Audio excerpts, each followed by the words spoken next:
back to my channel. I've been gone for about a month, but there's a good reason. We are pregnant again. Woo! And I'm almost 12 weeks pregnant, and yeah, it is exciting and good. The tummy's there, everything is there. there. I got a little tummy already. I don't know if you can see. It's there just a little bit. Yeah, it's really exciting. I'm super excited. So like round 2, let's do this. What do you think it will be?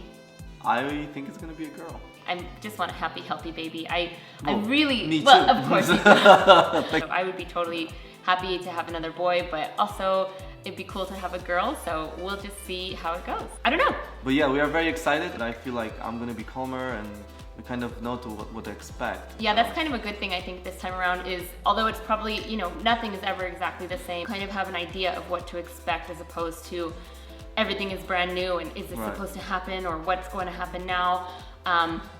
There's definitely more of a calm regarding all the changes and just being like, okay, this happened last time and that kind of stuff. So it's nice to have a little bit of perspective. Yeah, I mean, we're gonna use the same midwife, of course, because she's amazing. All her team is just amazing people.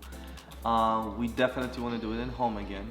I mean, still mostly your choice, but yeah, I believe that it was awesome. It was such a good experience, and everything was just so cozy and nice and beautiful. And now that we're in our house, it's gonna be, I feel even better. A lot of people don't like to be pregnant in the summer, but I really like it because it's just warm. I don't have to wear a lot of clothing, and I can just be outside in the sun.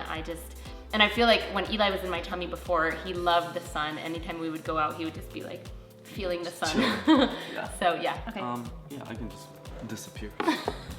So talking about the first trimester a little bit, I've had a lot of nausea this time, have not puked at all, which is great, but just this never ending nausea. It's not really ever morning sickness, it's like all day long and all night long kind of sickness, nausea. There's so many hormones flooding through your body in the first trimester that you're just like, it's a lot to handle. So I've had a lot of food aversions, very same ones that I had last time. So the smell of coffee is disgusting, the smell of chicken or beef, or Chris has been like on this Beyond Burger kick, which they're vegan, but they smell so much like real beef. I can guarantee I'll never eat them in my life because he's been eating so many of them in my first trimester. So I've been sticking to things like this smoothie. This is really my favorite smoothie right now.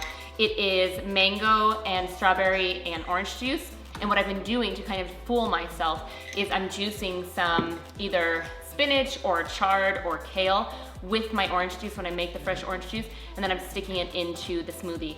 It doesn't make me feel gross or anything like that, and at least you're all done? Should we come wipe you?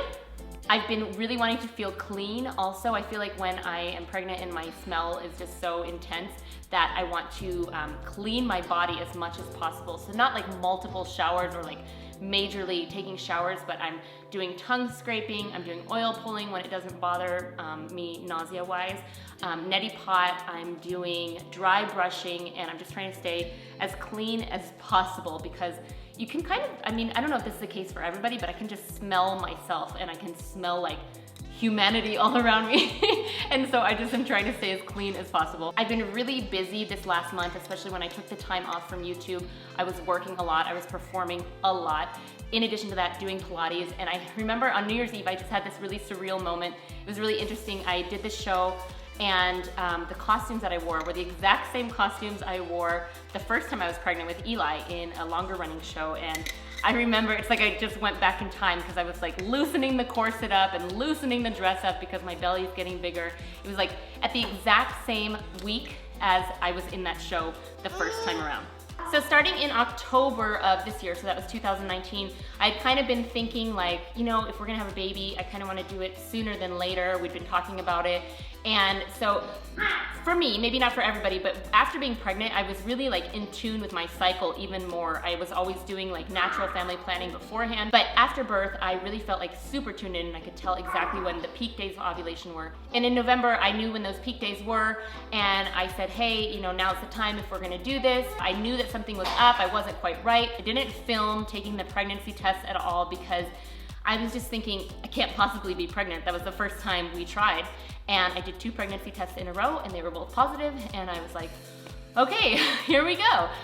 we are pregnant and we're gonna do this again. And so it was a little bit overwhelming to me and a little bit scary, and I felt a little anxious, but also of course extremely blessed and feeling wonderful. If you don't know, I did have a prolapse after my first birth. I had a lot of tearing, and I just feel like the postpartum was a rough go for me. I felt confused. I had never heard of what a prolapse was. I felt angry and scared about it, and thankfully working with a women's physical therapist and rehabilitating with Pilates, I'm completely healed now, which is amazing. That's not always the case with a prolapse. I had a level 2 prolapse, so it's not the worst, but of course it's like a midway. So I really want to be cautious this time around of what I do leading up to the birth and what I do right after the birth, even months after the birth. So one of the things that I'm definitely not going to be doing is running. I'm going to be walking for cardio, and that is going to be it, because as the weight of the uterus gets heavier and heavier with the baby, it just pulls down. And if you're running, you're constantly stretching and just stressing those muscles of the pelvic floor,